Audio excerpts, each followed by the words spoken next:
जमालेत या जिल्ह्यामध्ये जवळपास 3 सभा आहेत। त्याच्यानंतर उद्या उमरखेडला सभा आहे आणि पूर्ण लोकसभेच्या अनुषंगाने हा दौरा आहे। उद्धव बाळासाहेब ठाकरे शिवसेनेचे पक्षप्रमुख उद्धवजी ठाकरे आज हिंगोली जिल्हा दौऱ्यावरती आहेत। हिंगोलीच्या वसमत पासून या दौऱ्याला सुरुवात होणार आहे आणि शिवसैनिकांनी अत्यंत जोरदारपणे या दौऱ्याची तयारी केलेली आहे। एकूण 5 ठिकाणी या ठिकाणी उद्धव ठाकरे संवाद मेळावे घेणार आहेत आणि कुटुंब संवाद असं या दौऱ्याला नाव देण्यात आलेलं आहे।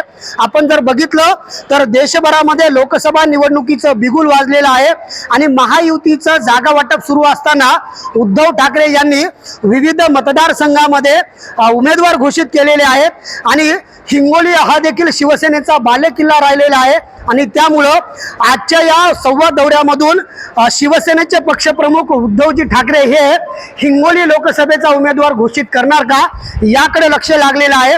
खरं तर पाहिलं तर आपल्यासोबत शिवसेनेचे जिल्हा प्रमुख संदेश देशमुख आहेत। उद्धव ठाकरे नेमकं काय बोलणार याकडे लक्ष लागलेलं आहे। आजच्या या सभेमधून हिंगोली लोकसभेचा शिलेदार घोषित होणार का?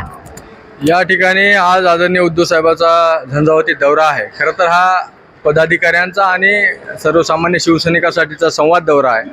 आमच्या शिवसैनिकाच्या काय अडचणी आहेत, शिवसैनिकाला मार्गदर्शन करणार पुढील निवडणुकीसाठी आणि हे आचारसंहितेपूर्वी नियोजित असलेला हा दौरा आहे आणि त्याच्यानंतर आचारसंहिता लागली आणि याला एक सभेचं स्वरूप त्या ठिकाणी प्राप्त झालं। असंख्य लोक या ठिकाणी जमालेत या जिल्ह्यामध्ये जवळपास 3 सभा आहेत। त्याच्यानंतर उद्या उमरखेडला सभा आहे आणि पूर्ण लोकसभेच्या अनुषंगाने हा दौरा आहे। या सभेच्या दरम्यान उमेदवार घोषित होण्याची शक्यता आहे, कारण अनेक मतदारसंघांमधनं उमेदवार घोषित करण्यात आलेले आहेत। हिंगोली लोकसभेचा शिलेदार कधी निवडणार?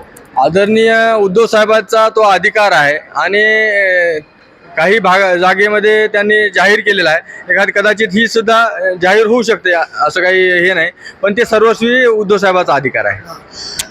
नक्कीच आपण जर पाहिलं तर उद्धव ठाकरे आजच्या या सभेमधनं हिंगोली लोकसभेचा शिलेदार निवडणार का याकडे सर्वांचं लक्ष लागलेलं आहे। त्याचबरोबर हिंगोलीमध्ये आल्यानंतर उद्धव ठाकरे विरोधकांवरती काय टीका करणार आहेत, त्यासोबतच शिवसेना सोडून गेलेल्यांवरती काय टीका करणार आहेत याकडे देखील सर्वांचं लक्ष लागलं आहे। संदीप नागरे, साम टीव्ही न्यूज, हिंगोली।